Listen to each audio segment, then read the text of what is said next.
Hello, everyone, and welcome back to the Shea Station podcast. It is episode 119. It's Monday, December 12th. The Mets will not let us take a break. It's another new signing on the block. It happened on Saturday at midnight. Kodai Senga, the Japanese phenom ace, is a New York Met on a 5-year deal. We're going to talk about it. We're going to tell you exactly who he is and what he brings to the table. I'm one of your co-hosts, Jack, aka Jolly. Joining me from Ohio is Jerry Blevins. Jerry, how are we doing? I'm lovely. I like that the Mets don't give us a break. This is exciting, man. Yeah, man. The NL East is a powerhouse, and the Mets are staying a punch above. So I love it, man. They're out to win, and they feel like they're doing it responsibly. Kodai Senga brings a whole new level of excitement, which we'll get into. But I'm super, super excited. Yeah, the NL East is an absolute arms race. Whenever we add somebody, Philly adds somebody, and vice versa. It's a lot of fun. I think we're due for probably the best NL East race maybe in the existence of this division, which is very exciting and very scary because, there's no guarantee that with all this money, the Mets come out on top on the other side, but they're doing everything they can to put themselves in the best position, and part of that was getting another starter for this rotation. Yeah, we talked about the need for another starter, another established guy. But this one comes with some fun. This has upside. This has excitement. This has Japanese star bringing in new fan base. It's so fun. So this is Kodai Senga is an exciting player, and I'm excited to cover him, man. Yeah, so he comes to us on a $75 million deal over 5 years, which is $15 million a year. A lot of people were thinking that this was a guy that could maybe get upwards of $90 million, maybe even a 9-figure deal considering his track record in Japan, and also considering what the Red Sox had given to Masataka Yoshida, another Japanese star, probably of less acclaim, that got $90 million from Boston. Instead, he comes to the Mets for this, not cheap, but cheaper deal. And there's a lot of what ifs, a lot of pros and cons that come with Senga, a lot to get excited about, a lot to say, what about this? But overall, I think this was a great deal for the Mets rotation that was kind of one piece away from really feeling complete.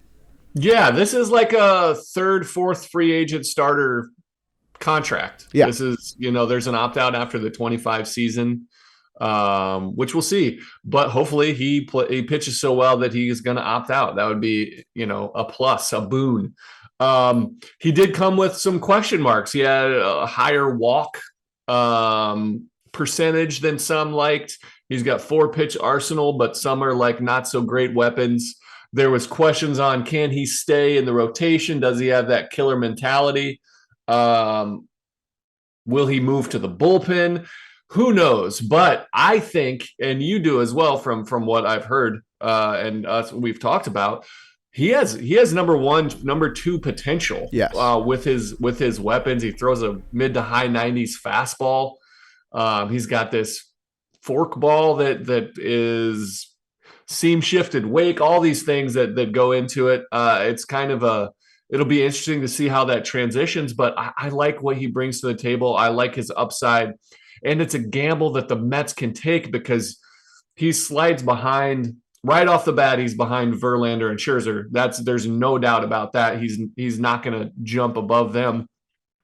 Quintana, he can slide behind and be just fine, and he doesn't have the pressure of having to perform. He has the flexibility of figuring himself out, kind of getting the ball rolling first and before he has to just be the superstar. So I think it's win-win for everybody. He wants to win a World Series, so he comes to a competitive team. He's in a big market because he's a superstar, and he's on a team where he doesn't have to be the ace. It's like win-win for everybody. Yeah, I definitely agree with a lot of what you said there. So here's what we're getting into with Senga. He's a 4-pitch pitcher. As Jerry mentioned, he's an upper 90s fastball, and that's a long time of development as well. Back in 2013, about 10 years ago, Kodai Senga debuted as a reliever throwing 92. So he's developed velocity over a long period of time while still maintaining that arm health. We know a guy who started to build up big-time velocity. He now pitches for the Rangers, kind of a big deal. But we're familiar with him, and we've seen it happen, which is pretty cool. He also brings that ghost forkball that Jerry mentioned to the table, kind of a devastating splitter-esque pitch. And the reason I'm excited about that is because the Mets helped Taijuan Walker develop his slitter into a real out pitch last year, and I'm hoping they can use some of that similar maneuvering with Kodai Senga. For those who don't know, the baseballs in Japan are a little bit smaller, so if you're gripping a splitter, it's a little bit easier to grip because your fingers aren't going as far apart. So Senga will have to, sort of transition to a newer baseball in MLB.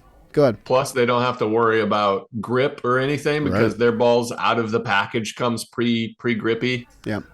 Major League Baseball can't figure out how to use only one baseball too. Deeper dive later. Oh yeah. But it'll be an interesting transition to see how the baseballs transition for him, how they feel in his hand, and move forward. He's also got a great hard cutter, which is sort of a soft contact pitch, and he's got good Mets infield defense behind him. That's kind of a match made in heaven there.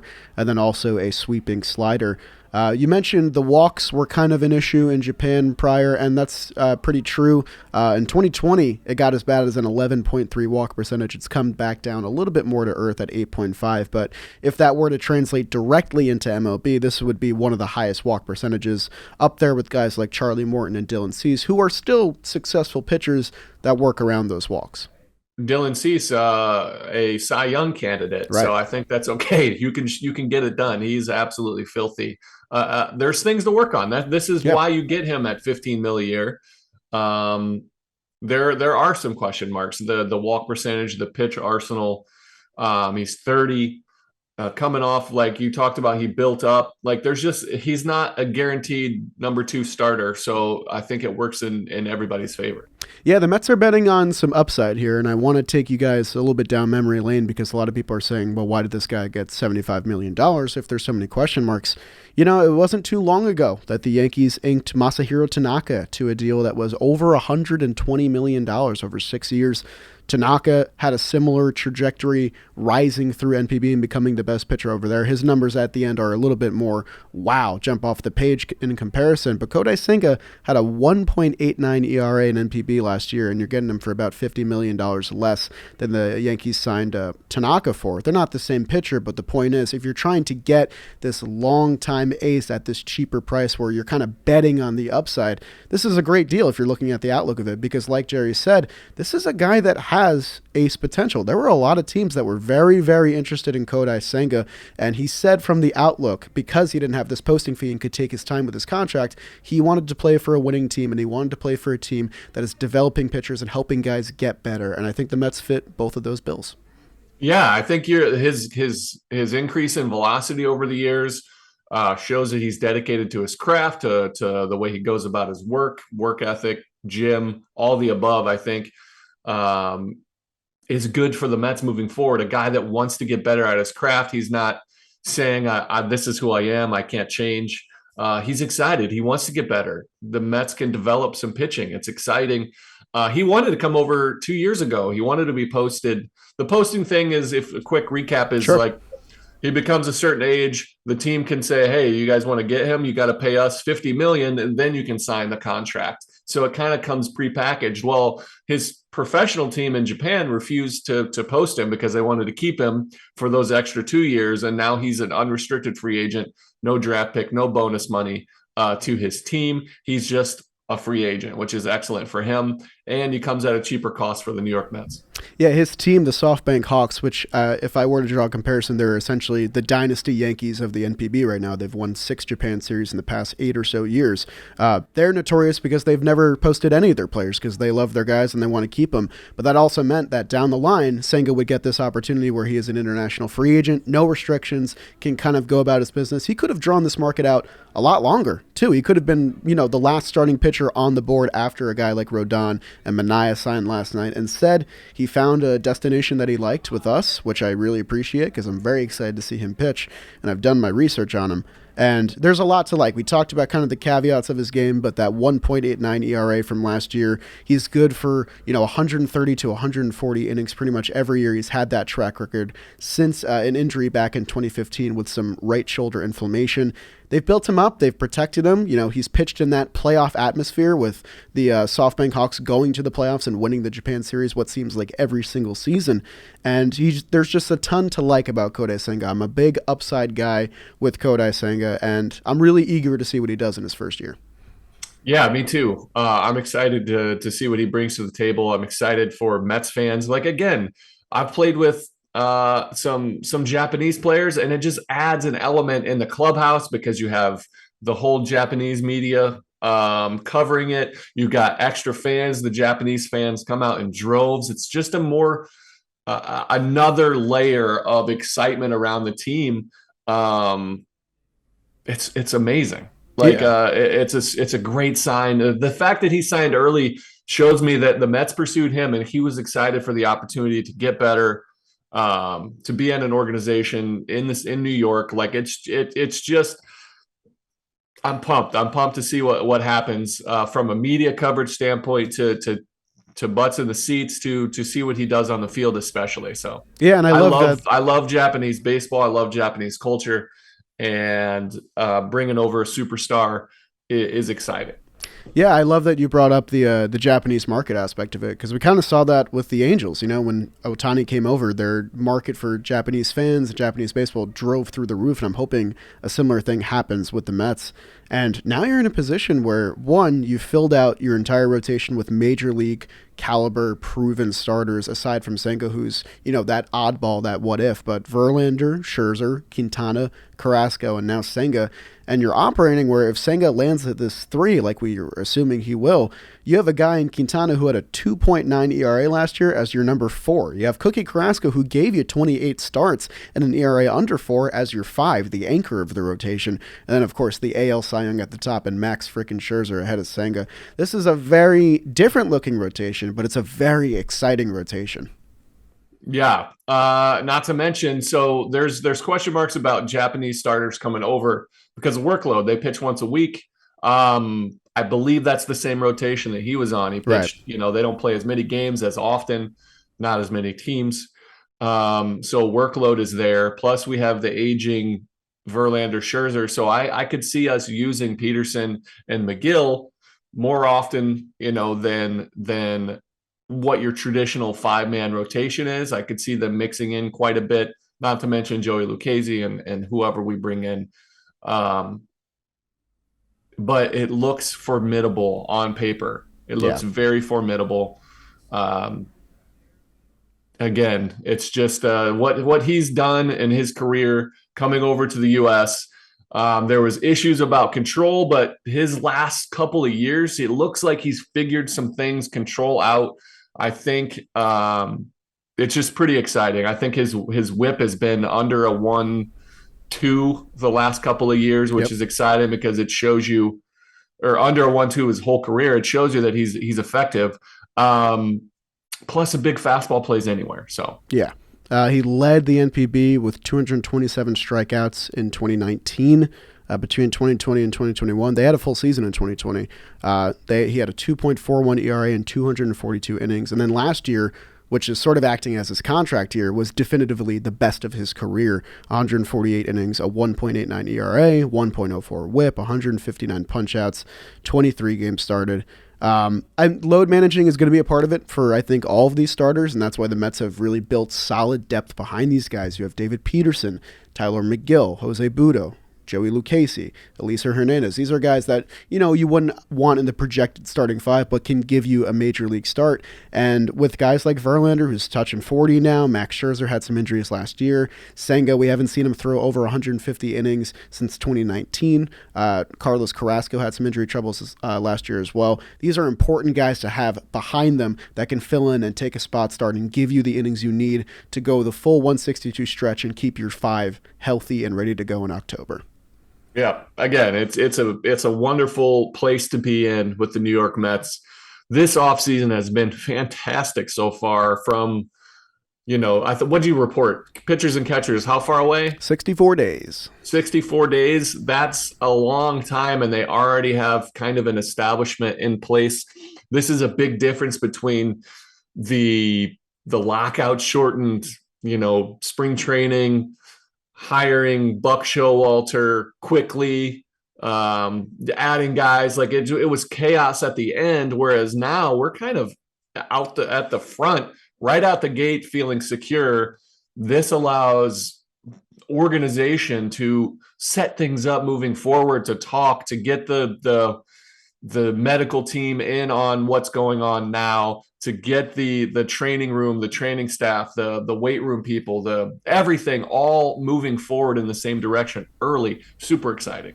Yeah, and you had mentioned a lot in previous episodes about, not jeopardizing the future of the Mets, building sustainability. And I think that's a big piece of this signing, because a lot of the remaining starting pitchers outside of Carlos Rodon, who's the last big fish, who I think the Mets are probably out on this at this point. I think it's safe to say. Outside of those guys, you have Nate Eovaldi, who was a QO guy. You have Zach Greinke, who, age question mark there. I don't think you want to do another starting pitcher on top of Scherzer and Verlander. You have Michael Wacha, qualifying offer guy. And then after that, it's Chris Bassett. And we don't really know what the plan is with Chris Bassett. His market's pretty big, another qualifying offer guy. But the point is, the Mets didn't trade any of their prospects, and did they lose any picks through any of their signings? I don't believe that they did. I don't think so. I Because don't think we Verlander lost was anything last year, and Quintana, I don't think got qualifying offered. So they didn't lose any of their competitive balance picks either. In fact, they gained from the DeGrom signing with Texas. So that's all they did. And they would gain if Bassett signs elsewhere too. Exactly. So this has been like again strategic. These signings are short term and long term. They're short-term contracts to bridge a gap to field a really exciting championship caliber team, but it also feels like, all right, this is where we are on the major league side. We're not leveraging our future to do now, so we're going to go high AAV now. But I think on the other end, on the backside, they are building the minor league system, trying to start to develop to do that Tampa, the New York or the San Francisco Giants, the LA Dodgers. We're going to develop guys that are going to be superstars as well. So it feels like twofold. It's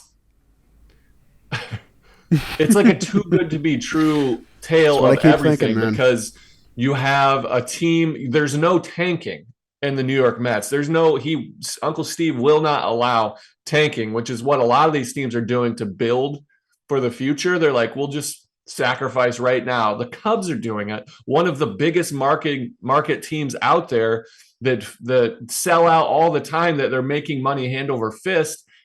They're not in on any of these guys. They get their name attached to appease the fan base, but they're not going to sign any of the big names because they want to tank to build up those draft picks. And the Mets aren't doing that. And I am so appreciative.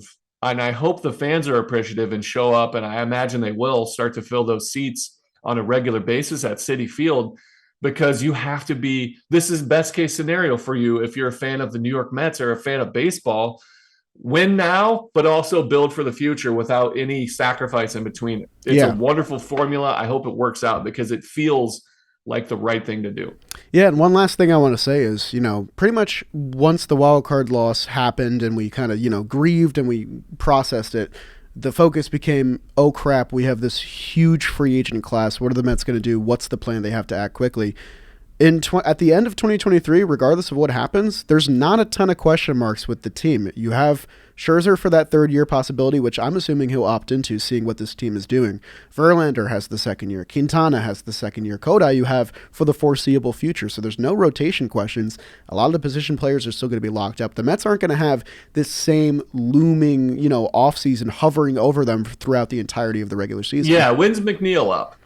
McNeil is up, I think, 2025, but I'm going to check for you right now. So that's that feels like the time that Alonso, McNeil, that wave of like older 2025 for Alonso as well. But again, those are two homegrown guys. So hopefully they've got guys behind. Alvarez will be in his stride. Like there's a lot of promise in both this year, the next couple of years, and looking in the future, because again, it just feels like they've had an idea and they are implementing their plan.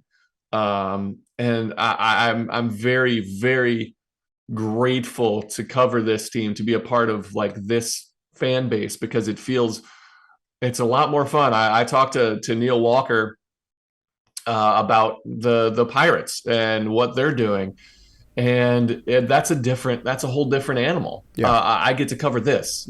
I'm very blessed. Yeah, definitely so. And, it's just, it seems like it's so much harder. And I don't want to say harder because any ownership group can do what the Mets are doing with the money that they have.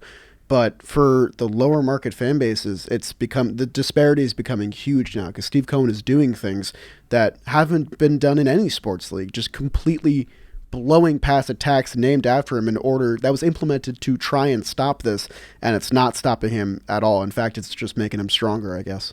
See, I don't understand why other owners. I guarantee you, he is getting cold shouldered Yeah. grumbling from the other owners because they don't want that money to be spent. But he's not.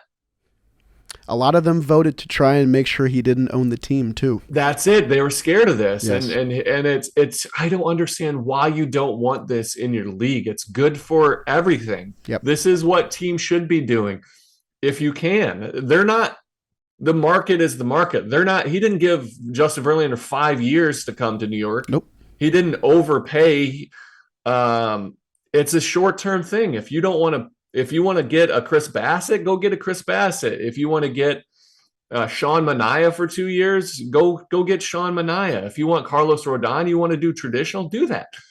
He's not breaking any rules here. Nope. He's doing it smartly, and you should be using it as an example instead of being angry about it. Hard agree, and I think that's probably what Senga and his team saw with the Mets and wanted to come over. I think that this Senga signing might not happen without the prior dominoes falling before Senga and Verlander and Quintana and Nimmo's resigning and Robertson. I think if you don't make this flurry of signings and demonstrate that you're trying to win a World Series now and build a product for the future at the same time, that maybe he might go elsewhere because there's plenty of destinations that would have made a lot of sense for Kodai Senga. To me, it starts with Max Scherzer, that signing, because that was like a shock for me because I know Scherzer's competitiveness and he was out there, could have signed back with the Dodgers, could have went anywhere. Yep. And he sat down with Steve Cohen and Steve said, this is what we want to do. This is my vision. This is our vision for the future.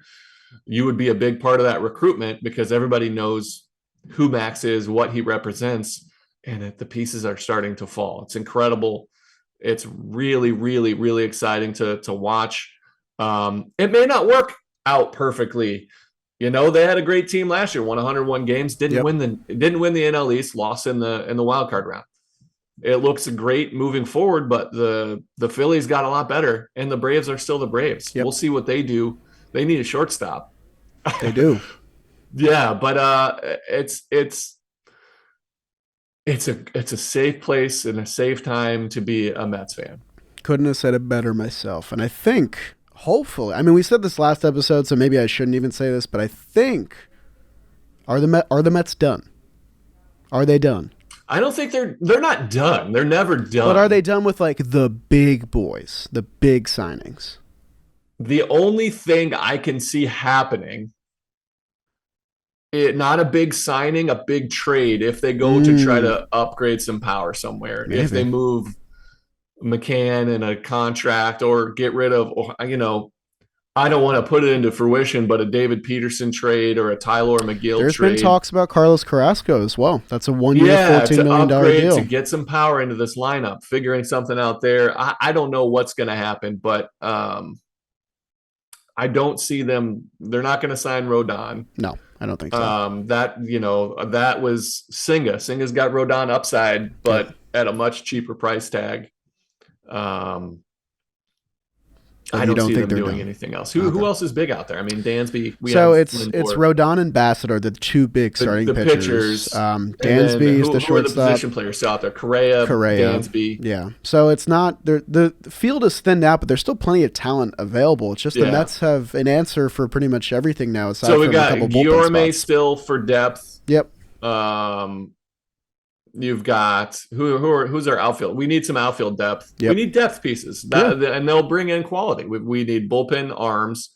We need depth in the infield and outfield, and maybe another couple of roster invites in the rotation. We'll see. They did the hard part, though. The hard part seems like it's done. Pretty cool. I mean, I can't imagine an offseason going better. I really can't. I mean, we were so ecstatic last offseason, which was considerably longer drawn out because of the lockout. And this all happened in like the span of 8 or 9 days. And everything they did was just, I have really no complaints, which is shocking.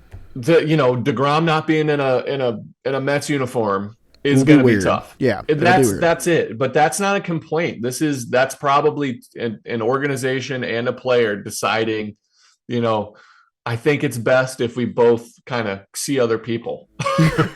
You know what I mean? Whereas it was an amicable breakup. Yeah, because the Rangers would prefer to have Jacob deGrom over the slew of pitchers that we have. Mm-hmm. And I think it's beneficial for both sides. I really don't see a better offseason. I agree. The only thing, I mean, I don't know, we got Nimmo back, which was huge. That would have been, I think, a backbreaker. Yeah. Because you lose such a familiar personality on top of your leadoff and center fielder. You could have made things work. It would have been fine. We would have fielded a very competitive team. But having Nimmo back just feels like the right move to make. So yeah.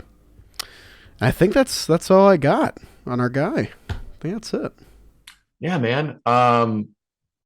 Very exciting. By the way, I've seen it spelled so Kodai, Kodai, right? Right. I've seen it spelled with a U. I think it's something about the American translation of the name, and on major reports it's been Kodai, but on his Baseball Reference and some of the Japanese stat pages, there's a U in the middle, so I'm not really sure. Sure, in his intro, we'll get some explanation and some definitive answers. But can I just say that Kodai Senga is also a badass name? It's a sick name. It's a sick name. Right? Like, also, that's a guy. Even if I didn't know, I'll be like, that's somebody. And what are they going to do with these press conferences? Is it going to be like 12 guys in a row on a table all getting introduced at the same time? Like, they have so many to schedule now. I mean, who we got left? I mean, you have to introduce Robertson. You have to introduce Senga. You have to, I guess, reintroduce Nimmo. That's an 8-year deal. They haven't had it. I know he was Verlander, just in New York. You got to introduce. Oh, okay. Yeah, probably Quintana. Has to go through the physical, all that kind of stuff. Senga's going to probably be a little bit because I imagine he's still in Japan. That's a lot of press conferences. A lot of press. I mean, again, that's more excitement, more things to cover. Absolutely. We got some merch to make. Yeah, we got to get on our Kodai Senga merch. I have some ideas. I got to put my thinking cap on and try to figure out what we got, because I want to. I mean, I'm wearing the I slacked today. Perfect sweater weather, by the way. I want to think of something exciting for Kodai. We'll think of something. We got Nimmo back. I don't know. We gotta put something together. Absolutely. Well, maybe after this episode, we'll get our ideas flowing. Yeah. Sounds good. All right, guys. Don't know next time we'll see you. It could be tomorrow. It could be a week. Please tag your Kodai Senga video. Jolly on his YouTube did a deep dive, 15 minutes probably. Mm-hmm. You can get a little bit further in depth on who Kodai Senga is. We should have covered that. We'll jump that on the front, but you should watch that. I did. It's very exciting. You learn a little bit more, and it's a fun watch, and you get to hear the sultry voice of Jolly Olive. Also, if you just want to see him in action, plenty of highlights in that video. Yeah, analysis of his pitch repertoire. You can see the fork ball. Yeah, were you calling it a ghost fork? That's what he calls it, ghost fork ball. Yeah, because it disappears. I mean, that's again like the overlay is crazy. Fork? I don't know. He's just a badass, dude. I'm so excited. Right? So excited. All right, cool. All right, guys. All right, thank you. Let's go Mets. See you soon.